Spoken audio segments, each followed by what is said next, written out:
la ñuy gis mooy li ñu duppee continuité bu système bi moo tax ñu ne ndax Diomaye président jamono ji muy coalition bi dafa nekk maanaam kuréel goo xamante ne dafay def recyclage ci li nga xam moom mooy système bu Macky Sall moo tax yéenekaay bi def ci ñetti nit ñoo xamante ne tey gis nañu leen ci coalition Diomaye président Aminata Touré Abdourahmane Diouf ak keneen koo xamante ne kon mu ngi ci biir yéenekaay bi di Mamadou Thiaw est-ce que aujourd'hui coalition Diomaye dafa nekk xeetu recyclage ci ñi nga xamante ñoom ñoo nekkoon ci système bi comme ni ko yéenekaay bi di yor waxee. waaw ci système bi moom ci la Aminata Touré nekkoon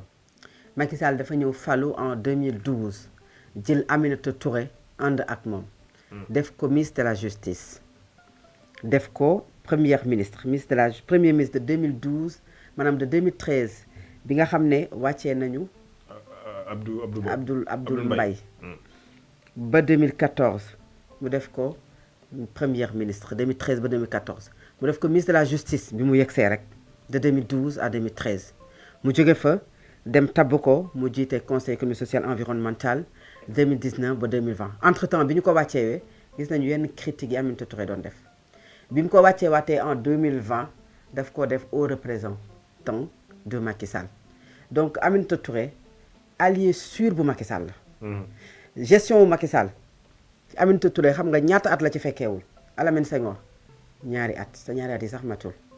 muy 2012 ba ñu ko takkalee Macky Sall bi ñu ko takkalee loolu ba mu waat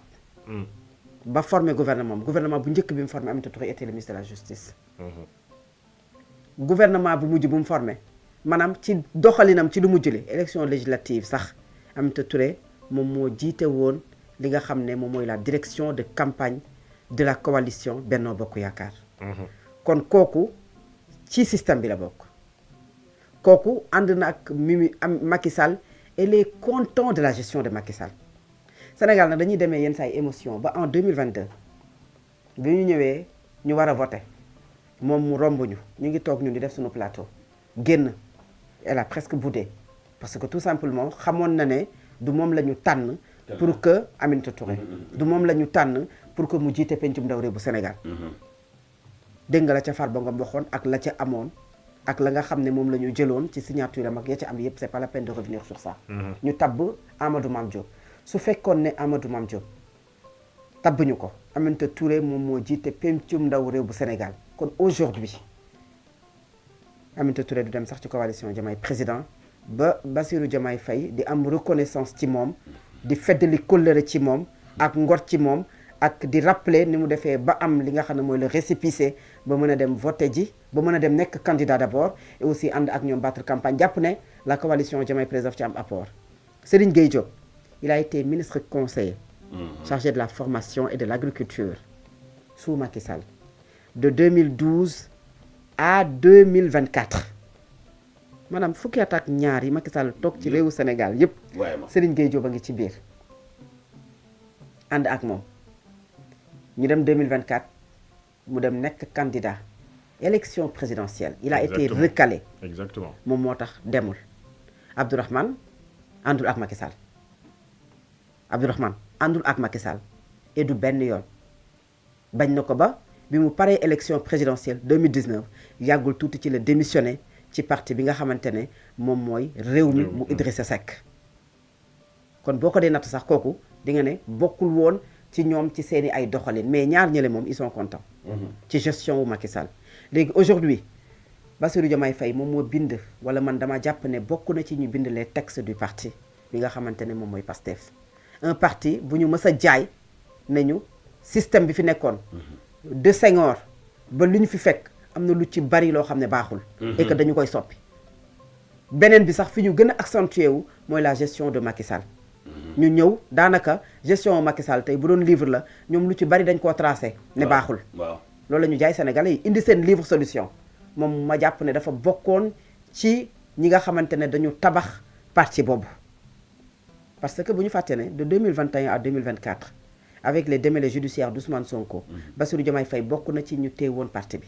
pas lui seul mais bokk na ci ñu téewoon parti bi ci voyage yi mu doon dem ci ñenn ñoo xamante ne sax moo leen dugal ci biir parti bi nga xamante ne moom mooy parti PASTEF ci récemment parce que moo doon dem à un moment Ousmane Sonko dafa am rete donc kooku am na comme ni mu koy revendiquer dafa am ndëgër laay ci parti bi comme ni mu koy waxee léegi kooku gisoon loolu noonu yëpp aujourd'hui su fekkee ne dafa ñëw di ñu rappeler que ne même le récépissé bi nga xam ne moom la demee c'est parce que taxaw bu dul woon taxaw tem du ko am mais Pastef may rappeler ne mosul dem ak récépissé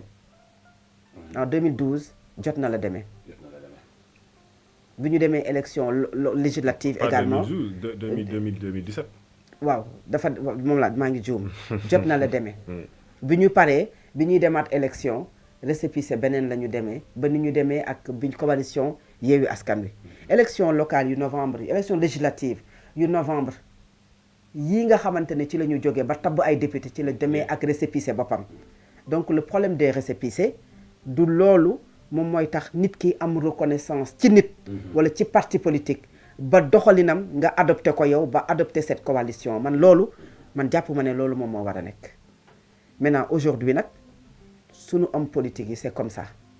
parce que même avant Bassirou Diomaye Faye bu ñu waxantee dëgg rek c'est Pastef tout Pastef ñoom ñoo ubbil seeni ay loxo Aminata Touré Mansour parce que ñoom ñooy dem élection présidentielle Bassirou Diomaye Faye yónni leen ñoom ñoo ñu bokk ci biir parti bi ñu dox sol seeni daal dem gisi Aminata Touré ah. ñu Amadou Ba ay dafek. dem Bougane Gueye Dany ak ñoom ñëpp ñu dem gis leen dem ànd ak ñoom ñoo leen dem gisi donc kon ñooñu ubbiloon nañu ko déjà la porte c'était pas grandement ouverte mais mayoon nañ ko fu mu duggee ba ñoo fekk si leen noonu la ñu jëlee parce que parfois dem ci élection aussi day tax yow nit ki da ngay sax boo moytuwul fàtte ak bëgg a gagner li nga xamante ne bokkoon na ci sa ay conviction c'est pas parce que Aminata Touré mere na Macky Sall après génn na li mu doon wax ñu ci bari adopté wu ci ànd ci koo xamante ne élection législative yi nga xam ne moom moo jiitu en 2022 mi ngi woon ci liste boo xam ne moo jàkkaarloo ak yow mi nekk président de la République tu étais 6e sur la liste proportionnelle cette liste a été empêchée demul par le premier ministre par le ministre de l'Intérieur ñu ne liste bi baaxul yow loolu moo la tee daanaka nekk député liste boobu nga nekkoon ci ñoom mooy mën a ba soog ñoom ñëpp ci lañ nekkoon yow loolu moom moo la tee nekk député élection législative te yow li koy firndeel mooy élection locale yi jiitu localité ba Ndiaga Ñaaw da nga ko perdre donc ci dayo politique kon Aminata Touré boobu après bu ngeen ñëwee def coalition moo tax liñ naan li ñuy bañ ñun te mu am mooy li am en politique il ne faut jamais dire jamais les maanaam vérités d'hier peuvent être des contre-exemples aujourd'hui ay reniement la ay wax loo xamante ne da nga ciy ñëwaat parce que benn objectif képp la muy l'objectif aujourd'hui de se faire réélire kese loolu képp la c'est pas pour rien que mu demander les maires yi nga xam ne ñu ngi fa woon te maire ya fa nekkoon jàpp ma ne am na fa benn maire boo xamante ne maireu Pastef nga maire yi fa nekkoon yëpp maireu coalition Benno Bokk Yaakaar lañ ñoom ñoo dem rejoindre quand on demande aux maires quand on demande ñi nekkoon ci salle bi dem dans les communes dem dans les quartiers dem dans les villes dem dans les régions loolu du pour vulgariser tout simplement la politique gouvernementale c'est pour se faire réélire en 2029 léegi la temporalité pose problème et je le répète tout le temps mooy moment bi Mansour doon wax ne les urgences sont là su ko jaree chaque jour nañ leen ko fàttali te gis nga bu ñu koy fàttali dañu leen koy fàttali pour que ñu xam ne urgence yooyu sénégalais yi nelawuñu te gëmmuñu te chaque jour ñu ngi ci bàyyi xel wax nga léegi mbay mi l'agriculture chaque jour nga dégg baykat yi di jàmbat koom gi également chaque jour nga dégg ñi nga xamante ne ñoom ñooy askan wi di wax koom gi fi mu toll mais la santé aussi au Sénégal faju Sénégal mais le taux de mortalité bi am ci réewu Sénégal ci ban dëkk développé la am parce que tout simplement yow boo wéree wala demoo hôpital xamoo mais demal hôpital ñi ngay dajal ci buntu hôpitaux yi seen ordonnance yi ñu lay wan ñi nga xam ne dañu am yenn feebar yi